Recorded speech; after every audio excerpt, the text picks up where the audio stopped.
Good morning, and welcome to our 11th week of our COVID 19 response ministry.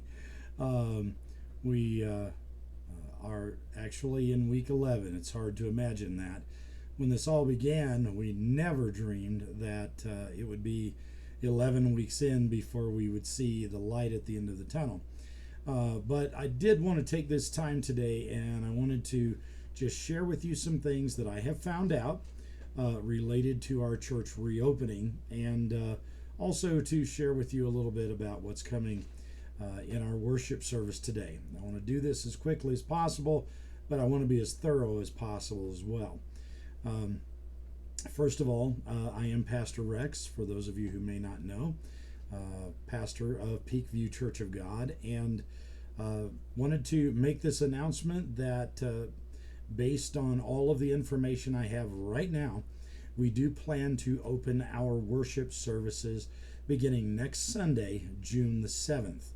Now, what that means is we're not going to be starting with our Bible study in the morning at 9:45, but we are going to be starting morning worship services only. We are going to be, since it is warmer now, we're going to be keeping the doors propped open so that folks don't have to handle the handles coming in and out of worship. And we also want to follow the guidelines that have been set down, the rules that have been set down by the proposal given by the El Paso County Commissioners in their meeting this past Wednesday, March the 27th. Now, it did pass unanimously at that time and has been submitted to the governor.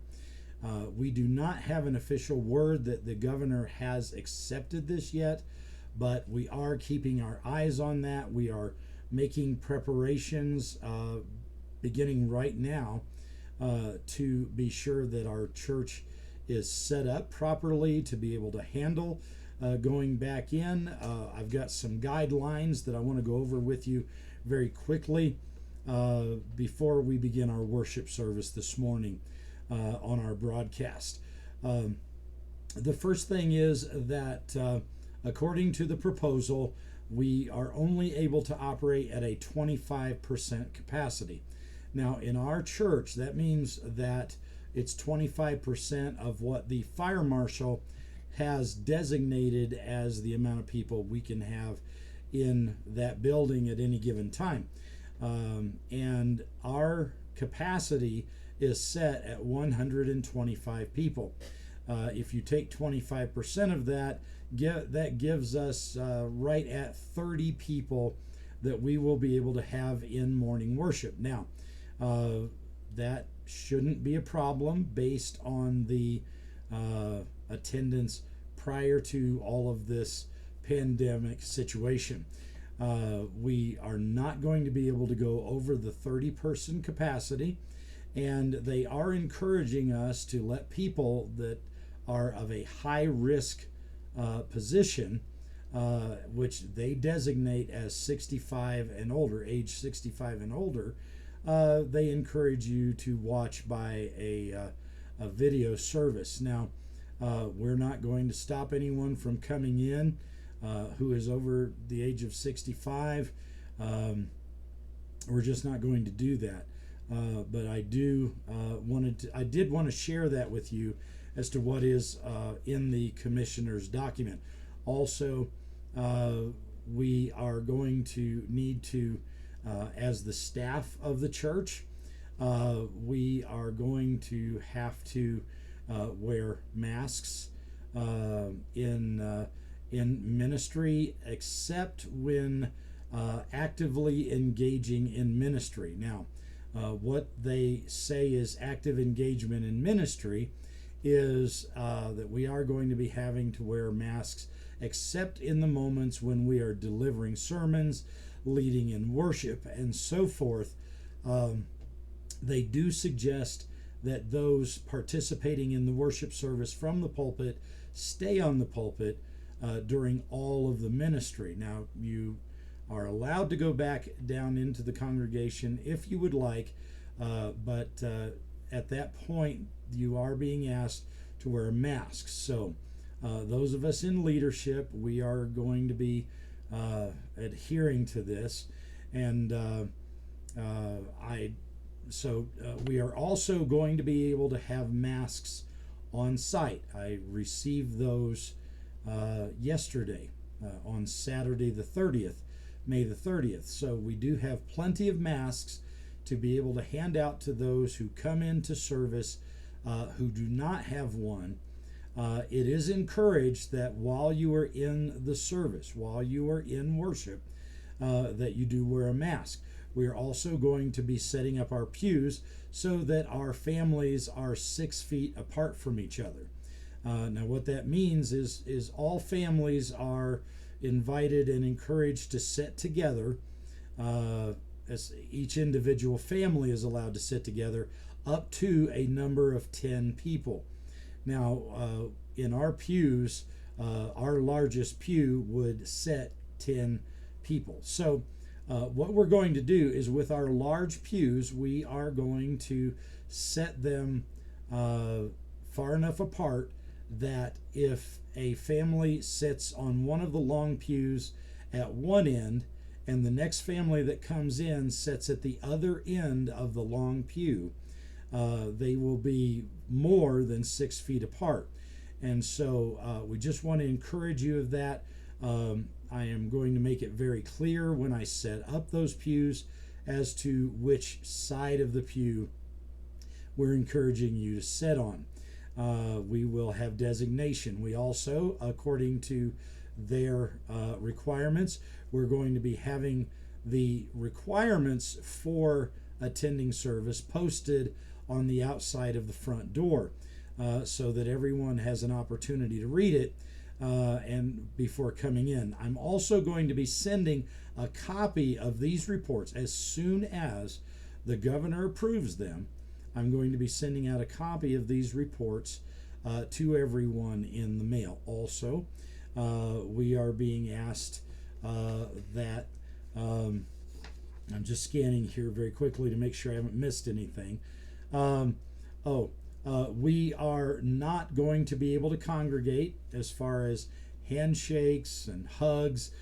I know our church is a very loving church with greeting each other, and we love handshaking. We love hugging each other. That is not going to be available to us for the next little while. And I'm praying. We need to pray that God will give us a miracle in this pandemic, that we will be able to do that in the near future. But for the foreseeable future, we will not be able to do that, which means when you come into church, and this is going to be a part of the directions that are going to be posted on the door. When you come into the church, you are going to need to go to the first available pew at the front and be seated according to the seating that we have set up so that everyone is at least 6 feet apart. And again, each family unit, which some of you are in a family unit of one, I understand that, but you're going to need to be in a pew 6 feet apart from anyone else. And this is very difficult. I understand that, but we are going to be following their guidelines. We are asking that everyone wear a mask while they are in the worship service. As I said, if you don't have a mask, we are going to have masks available to you. Also, when we receive our offering, we will not be passing the offering plate. There will be a stack of envelopes that will be set at the back of the church as you come in. Those envelopes are designated for offering. If you would like to take one of those offering envelopes and you would like to go ahead and prepare your offering during the worship service, at the end of the worship service, we will be dismissing each family unit from the back to the front. So those seated in the back, which will be the last ones to come into service, they will be dismissed first. You will be able to place your offering envelope in the offering plate that will be left at the back of the church. So these are some things that we have to keep in mind, that we are going to have to adhere to. I am concerned about the safety of all of the persons in our congregation. We are praying. We are a people of faith. I do want to take the proper precautions. In 1918, when the churches were closed due to the pandemic that they had at that time, when things started opening up, various gatherings of folks were asked to wear masks at that time. I saw a picture of folks at a football game during the 1918 pandemic, and they were wearing masks. This is not something that I'm promoting because I enjoy it, or I'm part of the faction of people that are trying to shove some type of control down anyone's throats. We are doing this out of caution. We are doing this to follow the guidelines that are set forth by the El Paso County Commissioners, and this will get us back in church quicker than the governor is putting the rest of the state back into church. So we're waiting for his approval for this waiver for El Paso County. We're waiting for his statement, and as soon as we get that, we'll get it out to everyone.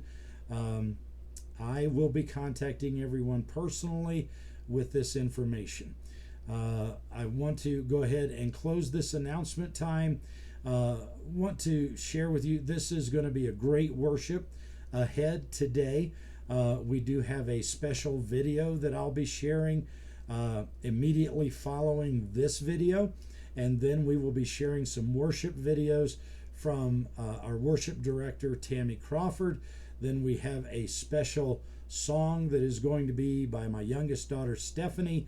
The song Breath of Heaven goes along with my message today.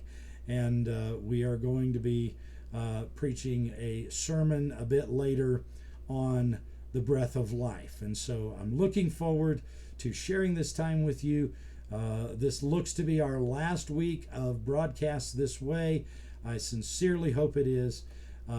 We are planning to live stream our services beginning as soon as possible. Hopefully we'll be in place by next Sunday.